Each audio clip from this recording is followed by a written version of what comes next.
Hello everyone, welcome to another episode of TCG Talk, back today with another video. And in today's video, I kind of wanted to rehash my Katsu list, talk about some things I've learned about this deck and how much better I think it is. And as you can see in the thumbnail, how I think that this deck is a major sleeper for the Pro Tour. We'll kind of talk through that. I'll bring up a matchup like tier list thing just to kind of give you a visual representation of why I think what I think. And we'll kind of go from there. But hopefully you enjoy this as a little update to the list, kind of talk through some play lines, talk through why I play some cards, what I'm looking for to do to play some cards, and try to give you a little bit more background. But if you're new to the channel, welcome. Thank you so much for stopping by. Hopefully enjoy your stay. If you're a long-standing supporter, thank you so much as always. Feel free to check out the Discord down below as well as the channel membership, and we will get right into it. So I just got back from my armory. This is my first time playing like a legitimate armory in paper with the new cards.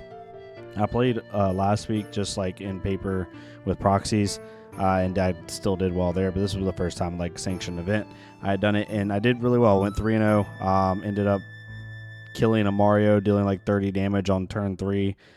The second game I dishonored a Puffin on turn 1. They tried to overblock my Surgeon and Descendant, and they're running like the less armored version, and ended up dishonoring them off a double links play. And then match 3 ended up beating Gravy. So far in my results, this is my personal list. I keep it separate so I can keep an idea on what I'm doing. As you can see, doing pretty good. I haven't had too much trouble with any one specific hero. Obviously, I have a couple losses here and there. Nothing too crazy. Definitely want to get some more slippy games in to try to get that matchup as good as I can. But been going through here the last couple like week or so, and it felt really good about the list. So like we talked about in the video, like I think it was like a week ago at this point, or a little over a week, what did the new cards do for the deck? I'm gonna try to like oversimplify it because I think it just helps you to understand it better. What Okana Scar Wraps does specifically for this deck is it gives you an unconditional breaking skills, right? Like that's kind of like the buzzword, the buzz sentence. But what it really does is it just forces your opponent to have to respect every card you play a lot more. And when you do that with an opponent, you're also forcing them to go into that decision-making tree a lot more, which then, I don't care how good of a player you are prone to potentially making a mistake against Katsu. And the way Katsu is now, with the consistency of Seek Vengeance and with other enders like Enact and with Bonds and Retrace, and people finally starting to get a good understanding of how these two cards can play off of each other, it just... If you do make a mistake against Katsu, it is backbreaking sometimes. You're just going to get dealt 20 plus damage, probably get dishonored, and just cry. The deck is a lot more punishing now for making the wrong choice against it as it was before, especially before Retrace was a card. What Edge of Autumn allows you to do is it allows you to be a lot more consistent with your pitch. You don't have to pitch a 0 cost. You can pitch Yellow Descendant Gust Wave. I can pitch a Yellow Surging Strike. You know, if you draw those dreaded double Surging Strike hands like we used to with Hollow Blue, it makes it a little bit weird, but sometimes you're able to like pitch one of the Surging Strikes away to A, keep a threat in the deck, and B, be a little bit more consistent with your pitch. And then adding on cards like Seek Vengeance give you basically a 0 for 4 go again, or it doesn't basically, it does give you a 0 for 4 go again pretty much every time, which just adds on to the power of your openers, in even though you are opening with Edge of Autumn, but your openers in terms of making your opponent decide, okay, what do they still have? You know, if you have a 5-card hand and you pitch a Yellow Descendant for Edge of Autumn into a Seek Vengeance, having 3 cards left, they're like, what do they have? You know what I mean? It's like, what are you doing here? Because I could have, you know, a blue surging strike and a whelming, or I could have, you know, I could be trying to go into another Descendant with the 2 floating into a Bond that I naturally have into something else, right? Like you don't know what they have, and being able to pitch away these type of cards and play off different hands increases the consistency of the deck. It makes it harder to get a read on what you're doing when the opponent's playing against you, and just overall helps a lot. Seek Vengeance, I kind of just went over it. It's just another go again piece in the deck while also adding 3 blocks. This kind of took the place of Spinning Wheel Kick. It's a 3-block Spinning Wheel Kick essentially that also has text because of Okana. It can come in as a 0 for 5, so if you're playing against a deck that doesn't like to block you, or you know you're going against a deck where you just want to push that little bit more damage, it's a lot easier to do that. Enact is amazing off a 2-card hand. It's a 2-card 7 that threatens their arsenal which is awesome for Katsu. It can be used as a chain ender in certain lines where you're like going like, I've had lines where I've gone like Descendant into Bonds, into like I've had turns, mainly had turns where I do something like Descendant into Retrace, and I'll name Edge of Autumn, or Seek Vengeance if I just want to make it a Vengeance card, and then one of those hits, and then I go get Enact, and then I finish on Enact, which is a CNC-like effect. So you basically just did, counting the card that you discarded, you just did a 4-card 11, which isn't crazy, but you are ending on a very powerful hit effect. There's like some cool things you can do with that. You also, if they don't have a defense reaction, it's a 4-card 12, which is on rate, but with the on hit. Just some interesting things you can do with Enact. What the deck also has now is access to Legacy of Ikaru, which essentially is giving you pseudo 6 ancestral empowerments in the deck. Target ninja attack is +1, and when it hits, Edge of Autumn is last attack. This combat chain, draw a card if it hits. However, this can just be used as a +1. So now you have 6 cards in your deck that give +1, and your opponent knows that, so they have to respect cards like Be Like Water a little bit more. They have to respect cards like 100 Winds. They have to even respect chain enders like Dishonor, depending on what you drew into and what you still have in your hand, right? They have to overblock by 2 if they want to block out a combo card, or any card that they 100% want you to not hit in the deck, and you still have a card in hand. They basically have to block 2 over, which is pretty significant, right? It's like old school Katsu with the Razor Reflex, having to really respect more than just a single reaction.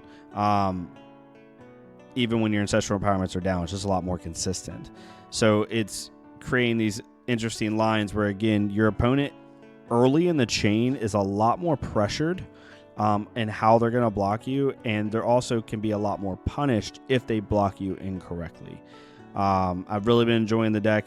The 1-up Salt Wound has been great. Opponents really don't want to block early. If you have unconditional like stuff like Bonds, they're just kind of letting it hit a little bit depending on their hand structure.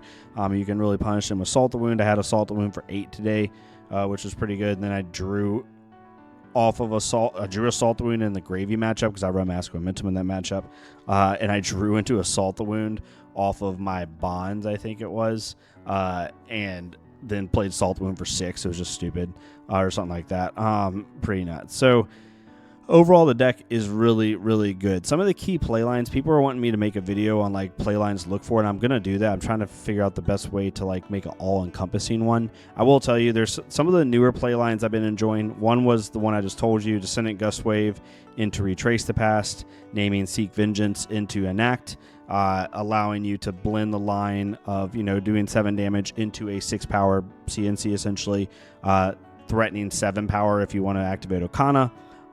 Being able to do play lines against aggressive decks where you pitch a blue and play Seek Vengeance, and then you're able to activate Okana. It comes in for 5, go again, off in reactions, hits, go get Edge of Autumn again, go get Edge of Autumn back, play Edge of Autumn again into potentially like an Enact if you have a 5-card hand, or you can play another Seek Vengeance. You're able to loop them. You're able to do all types of stuff, and you're also able to provide a break point that allows you to continue to go. Some other ones that I've found more interesting, we were actually talking about this in the Purple Discord today through some like fun discussion, because some people really don't like this card, Gustwave of the Second Wind. And I can tell you, yes, it is still underwhelming Gustwave, right? It is the least powerful Gustwave in your deck, but for sure. However, the more I have played with Retrace and the better I have gotten at understanding when to Retrace, when to Bonds, because those cards usually, not all the time, but usually don't happen at the same time. It's usually one or the other is typically what you're playing off of. What this allows you to do, my favorite line with this is double Gustwave plays. You'll have a play where your hand is, I'm just going to name a random hand. Your hand is a blue, any blue, Surging Strike, Second Wind, and blue Surging Strike, Second Wind, and like a how am I putting this? Like usually it's off a 5-card hand or a 4-card hand with Heart and Cross Shot. Basically what you're doing is you're using Retrace to then go into like a Whelming. So you'll have plays where you go like Surging Strike into Gustwave of the Second Wind, into Retrace the Past, naming Surging Strike, and then you finish on like a Whelming Gustwave. So you just dealt 5, 4, 4, and now you're threatening 4 on hit, draw a card. So every single attack you just played comes in at a break point, and you're able to finish on a chain ending draw card, which is really, really good. That's a really solid 5-card hand most of the time, or a 4-card hand off of Heart and Cross Strap, or if you're playing the Lynx plan and you really just want to be able to connect those two, maybe in a pinch, you can do that. But I have noticed that plays where I don't, from a macro level, plays where I don't want to utilize my Descendants or my Whelmings, and I really just need a glue piece to get to that Bonds of Ancestry, right? Like there's certain plays where I'll play a Surging Strike, and it's really early in the game, and my opponent has a lot of armor. Maybe I don't have a Dishonor Engraved, so I can't really go get it. I don't want to pop Lynx for Dishonor because I know they just block it out with armor. And I really don't want to waste like these powerful Gust Waves that are 5 go again, or on hit draw card, because my opponent has the defensive resources to really deal with those in that moment in time, and I don't have the gray fill that I need. This is a very good glue card. It allows you to go Surging Strike into Gust Wave of the second wind, into Bonds, into like a Fluster or whatever, right? Like you don't have to utilize these cards because you want to keep your Gust Waves and your Whelmings in your deck while still being threatening as long as you possibly can. So this serves as a glue card into Retrace, into like a finisher. You also can do hands like Surging Strike into Gust Wave of a second wind, into Retrace the pass, into naming Open the Center, and then into Fluster Fist, or you know, depending on your hand structure and how things are going, you could even name honestly Bonds of Ancestry if you wanted to into Dishonor if that's in your hand, or you can name Edge of Autumn off of it, like being able to go Surging into Gust Wave of second wind, into Retrace, into like, I don't know, a Vengeance Never Rest or a Seek Vengeance that then allows you to play Okana Scar Wraps and continue to get value. There's just a lot of little play lines you can do, but the macro reason that I like this card is it allows me to play my Retrace and Bonds turns in the early game without wasting my good Gust Waves, and I think that's really important. Also, it just has good synergy with Harmony and stuff like that. Ancestral Harmony has gotten even better now with the addition of Seek Vengeance. This card is really funny because before, the main cards you were looking for on an Ancestral Harmony turn on like a really good one is banishing a Descendant Gust Wave or banishing 100 Winds. Those are like your 2 biggest hits, and those still are 2 very big hits. I think your biggest hit that you want to see off of Harmony is Descendant Gust Wave. But being able to play Seek Vengeance off of it is just so good. Like on a 5-card hand, because I typically try to arsenal my Harmonies, being able to play that, and if I see a Seek Vengeance, I'm just going to pitch whatever my best pitch card is for Autumn, then place Vengeance for 5 go again, potentially 6 with Okana, and no one wants to block that when you know I have 4 more cards coming. And if they do 2-card block it, if God forbid you have something like Descendant Gust Wave and Bonds in hand naturally, or with your 2 floating, you have like a Surging and a Whelming in hand, like you can just blow your opponent out, especially if they're a slightly more aggressive leaning deck, which we're in a very aggressive leaning format right now. Harmony has become so much better with Seek Vengeance, because before you basically had 9 hits that were like super ideal. Now you have 3, 6, 9, 12, 15 hits that are more ideal, on top of if you hit a Whelming when you have a Surging hand, all that type of stuff.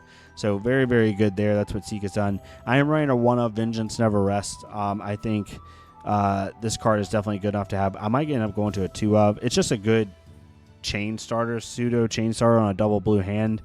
Being able to threaten Katsu Trigger and threatening it to come back. And if you know you're running into a deck that doesn't have a lot of defense reaction and is trying to play aggressive leaning, being able to Okana it to guarantee that Katsu Trigger and guarantee it's on hit is very, very good. So I've been enjoying the deck a lot. As far as the sideboard, I always tell people the sideboard is meant for me. I feel that in a bad way. I feel bad about saying that, but like I don't tailor sideboards to like the general fab meta. I really don't. I care about Prism, so I have this in here. I care about Riptide because we have 1 or 2 local Riptides, and I care about Flick Flack because we have a lot of Slippies, or a good amount of Slippies, and we have some Fang and Kasai's. So I want to have this in order to be able to do this. And then I'm expecting our 1 or 2 Jarl players to switch to the Guardians when things come around. So I already am preemptively putting these in the list for Valda and for Super Slam when that comes out.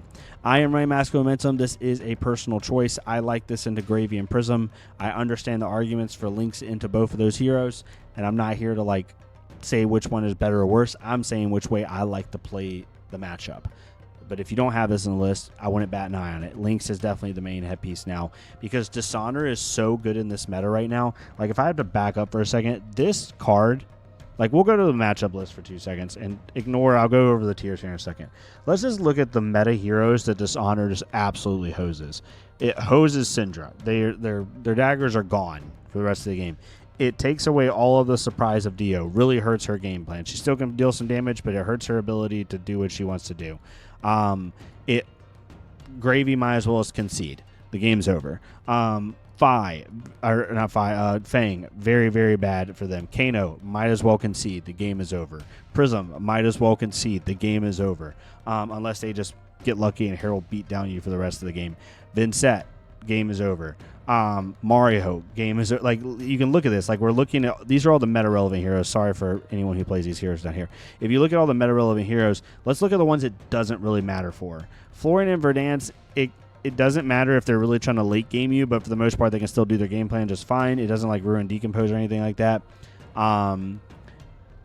It does hurt Kasai a little bit because she can't get the free off the draws, but she can still try to out mid-range you. It hoses Dorinthia.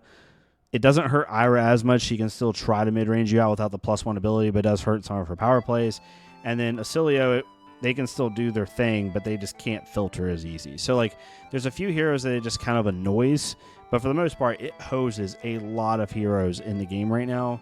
And because of that, I say all that to say Lynx has got to be the primary headpiece, because usually, if it's not Prism or Gravy, ask yourself, does Dishonor piss off my opponent or hurt their ability to even play the game?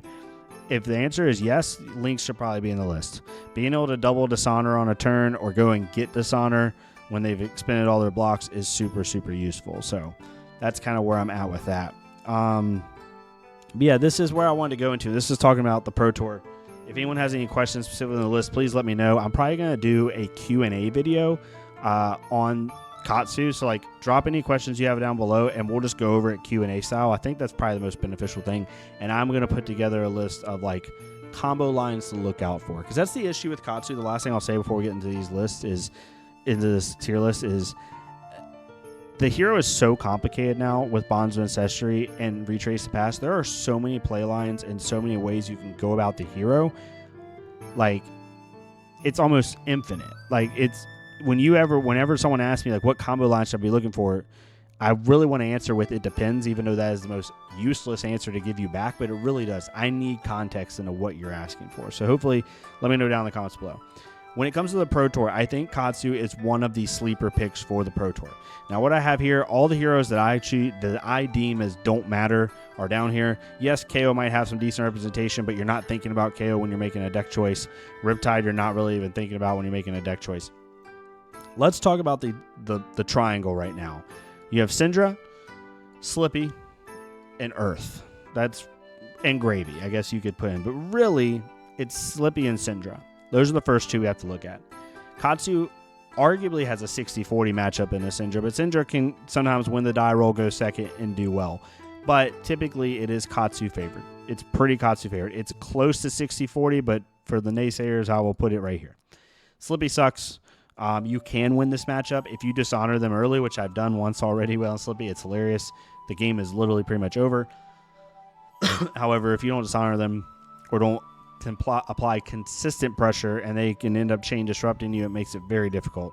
It's a very hard matchup. It is not like Guardian level bad, but it is also it is on you to force them to care. So it's pretty bad. We then go to like the next echelon of heroes. We have Gravy Bones. Gravy Bones can definitely win. They can put out some damage. They can do some stuff, but you're in control, and the game is on them to try to do something. If they don't, they're in a really bad spot. I would say it's pretty easily 60-40 or better. The next echelon, Prism. I think Prism's 50-50. I'm speaking in all of these matchups in equally skilled pilots. I'm not talking your Armory. I'm not even talking your ProQuest level. This is Pro Tour level players. I think that is pretty 50-50. You could argue it's maybe down here. But if I have Pudding or Karma on this list, on a Katsu list, or Michael or some of the other really good Katsu players, I say it's 50-50 against a really good Pro Tour Prism player. That's just my take. The next echelon of like good heroes, Verdance. Verdance is slightly unfavored, but it's not as bad as like Florian in my opinion.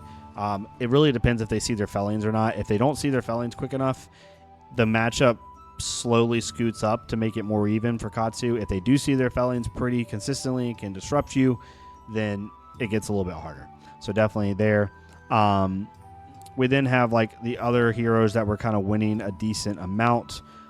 We have Dio, who did really well. I think it's favored for Katsu. Dio can just boom grenade you to death. If they play Cerebellum Processor, not Cerebellum Processor, Null Time Zone, and they name Surging Strike, depending on your hand structure, it can screw you up a little bit. But I have had games locally against a player of ours, Armin, very good Dio player, who named Surging Strike, and I just drew into Descendant Gust Waves the whole time. So yeah, I didn't get the powerful Chain Link 1, but I just pitched away my Surging Strike, because now you can do that with Edge of Autumn. Played Descendant Gust Wave and a Bond and a Retrace and a Whelming, and it's like, you know what I mean? You can't really do too much to them in order. So Null Time Zone can hose you, but it also can do absolutely nothing depending on what they name. And if they name Bonds, then that's fine. Just play Retrace and go from there. So I think it's overall slightly Katsu favored.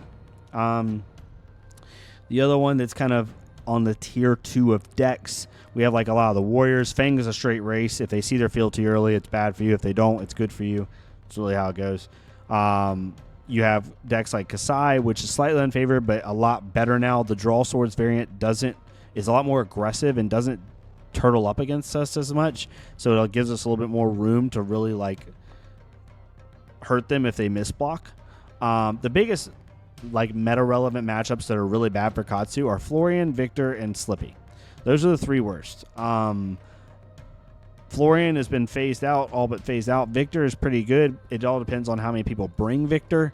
If people perceive this to be a very aggressive format and they want to try to prey on these 2 and really like build some type of like really slow Victor list, but then you're basically conceding the gravy matchup, and no one wants to do that. So Victor's in a weird spot where they can't really just like, turtle up per se. Or if they do, they have to have a really talented sideboard. But these are the 3 worst. But you're pretty good into like you're 50-50 or better into a large portion of the meta. The decks that you're very slightly unfavored on is just that, slightly unfavored but very winnable. The only like matchups where you sit across, they flip, and you're like, oh, here we go. Let's see if I can eke this out. Is really Slippy and Victor and Florian. So I think it's very good. I think if a Katsu player, like a Pudding or like someone who just decides to play the hero, can get those matchups where like their matchup spread is like Syndra, Gravy, Dio, they play a Fang, they play a Prism, they only see like 1 or 2 Slippies because we have a lot of draft. I think you could see Akatsu do really, really well. I do think Slippy will probably be the most represented. Maybe Syndra might outdo it, but I think Slippy will be. I think Slippy's the best deck, so it makes it a little bit weird. You're good until like 2 out of 3 of the triangle, and Slippy, Syndra, and Gravy. But regardless, I think Katsu is very well positioned to do very good at the Pro Tour. So I'm really excited about the list. I implore you to definitely give it a try. It's a very hard list. Like, don't get discouraged. Like, the public win rate for this list, that not that it matters in the slightest, is like 42%, 43%. And that's not even like a bad thing. This is a very difficult hero to play. Knowing some macro level stuff, like knowing to not burn your Descendant and Whelming Gust Waves early if you don't have to. Knowing when to Okana and when not to, and getting a feel for what opponents run, what defense reactions, how are they blocking you, depending on if they have a defense reaction in their hand or not.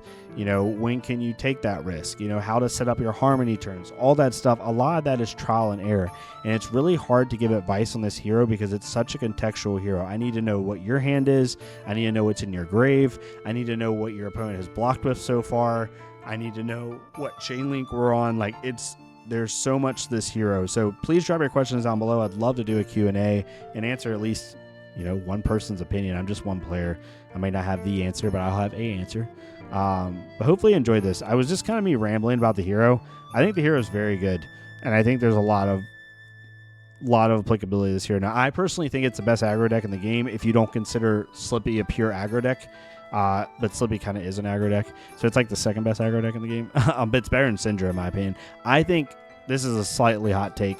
I think Katsu is better positioned than Syndra in this meta right now, regardless of how good Syndra is with the new edge cards. That's just my opinion. it's equally as good, if not better, into the Gravy matchup. It wins the Syndra Katsu Mirror matchup. It's better into a lot of the mid-range matchups because of the ability to like stack these bonds and have a really good turn. It's a little bit more prone to disruption. Syndra sometimes doesn't care about what you're doing, depending on like what your disruption is. But I think it's really good. So definitely let me know what your thoughts are down below. I'd love to hear it. If you disagree, it's completely fine. I'd love to hear why. But definitely leave me some questions that I maybe can answer in a Q&A, and hopefully I can get. I'm trying to get a gameplay video out. I'm gonna work on that tomorrow. I'm gonna work on trying to get a good Talishar game to show y'all, and I don't mean good like I win it and I do the thing or whatever. I mean like just I don't even care if I lose. Like I just want to get a good opponent who blocks soundly and plays the game correctly and doesn't quit. And I'm just going to work on that. What I'm going to do is I'm just going to hit record and start playing games. And when I get a good game, I'm going to cut that game out and then do a voiceover over it. That's probably the best way to do it, instead of trying to do it all in one swoop at the same time and hoping to God that I get the right thing. That's probably my best avenue. But yeah, thank you all so much for hearing me ramble. It's been 25 minutes. It's been nuts. Shows you how much I'm loving this hero right now. These cards definitely boosted Katsu more than they boosted Ira. Thank you all so much.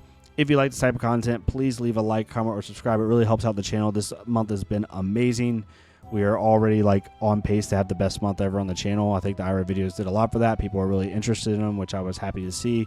But if you don't like this content, or maybe I'm just not the style of creator that you want to listen to on a consistent basis, that's completely fine. I have a creator worksheet down below in the description. Has access to like as many fab creators as I have found. There's probably more, and I need to update it consistently, but it's down there. Find someone that you like, follow their stuff, give them some love, and hopefully we can continue this train and keep going. But thank y'all so much. Y'all have a great rest of your day, and I'll see y'all next time on TCG Talk.